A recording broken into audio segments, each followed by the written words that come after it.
Hi, my name's Julie Vaughan Graham. I'm a neurological physiotherapist, PhD, and advanced beta instructor.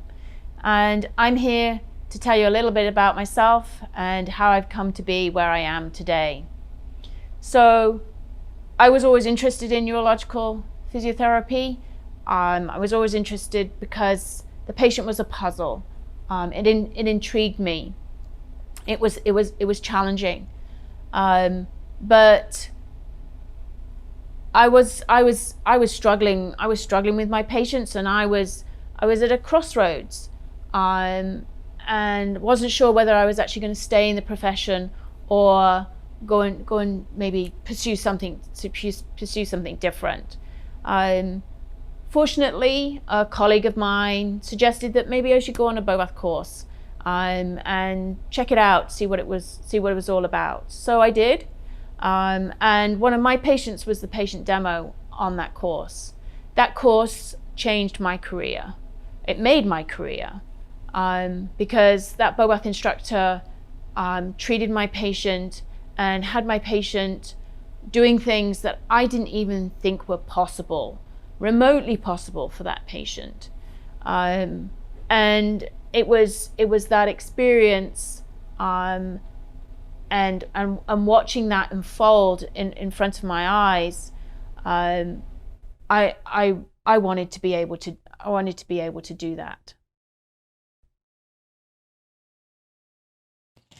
So I got interested in the bobath concept because it helped me begin to challenge and understand those complex patients that have complex movement problems.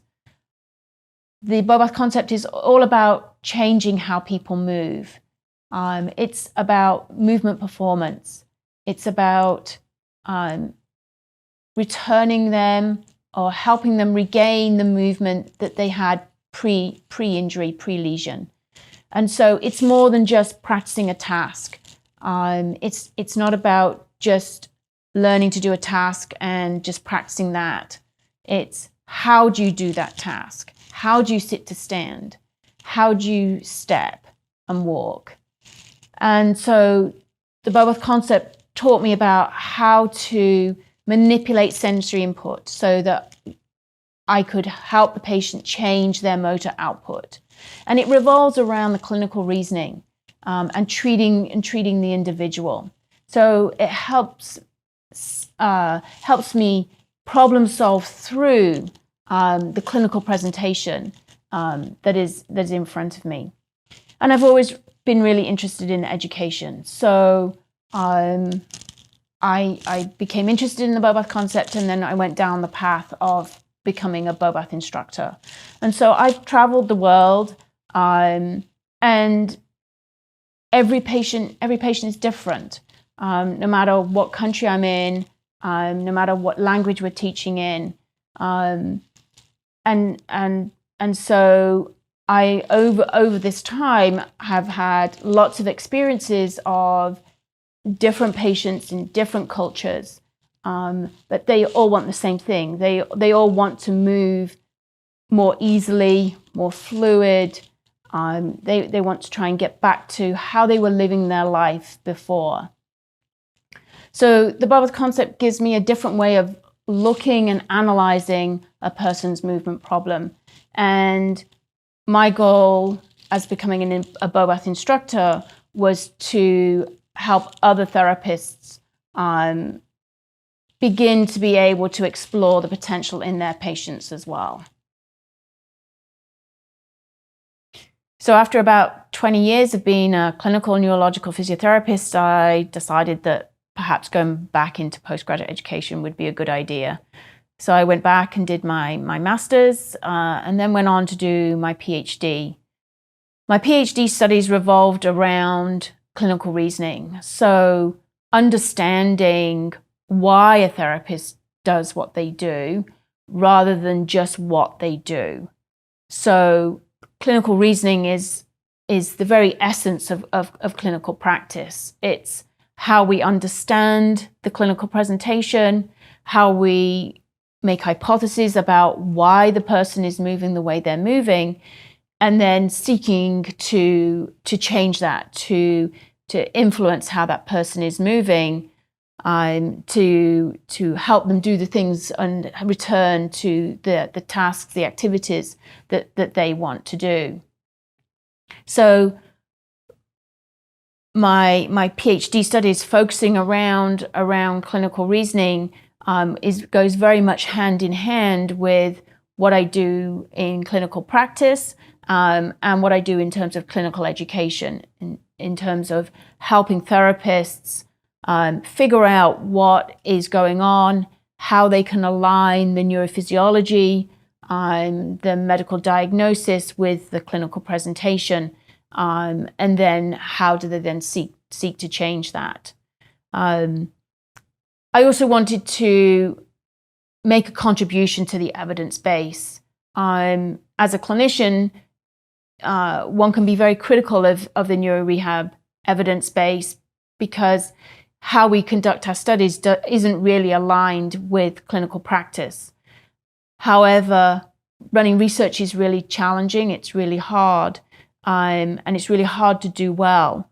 But I felt that there needed to be a more open dialogue between clinicians and researchers, so that we can maybe try and bring a clinical voice to that research environment. So I've done a lot of traveling over the last 20 years or so, teaching courses around the world, and meeting therapists from many different countries. And many of them have asked me over the years, how can we get this kind of education on a more regular basis? Maybe they're living somewhere where there isn't a lot of access to neuro-rehab education, or maybe they've got a patient that is quite complicated and they'd like to do a consult with a more experienced therapist who might be able to help them problem solve through the clinical presentation and keep moving that patient forward in terms of their ongoing functional recovery. And so back in 2018, I started to develop an online education platform, and that is iNeuroRehab. It's always something I thought I would do more when I retire, but the COVID situation has accelerated its development, because in-person education opportunities are now limited. It's not so easy to travel around the world right now, and so we've developed iNeuroRehab to be able to provide an online learning environment that therapists can access easily from anywhere. And we're doing both live webinars as well as on-demand content, so that they can choose to access the education opportunities whenever they want to. So iNeuroRehab is an online education platform for therapists who are involved in neurological rehabilitation. It's so that you can access from anywhere at any time. And it was developed because, I really wished that I had had that. I really wished I've had fantastic experiences, amazing experiences, learning environments. And it would have just been awesome if I could have recorded that and been able to play that back, because my learning could have gone to a deeper level. I could have taken different things. I would have taken different things in at different times as I rewatched, as I relearned. And, the human body is complex. Movement is complex. And so being able to see the variety, have different patients, different clinical presentations, reviewing the clinical reasoning, I'm doing lectures and incorporating the evidence base and the neurophysiology. Those are things that take time. It takes time to assimilate that information. It takes that time for that that information, to take that information on board. And so I always wished that that's something that I could have had. And so that's why iNeuroRehab has been developed, so that we can take learning to a different level, so that we can help our patients move differently.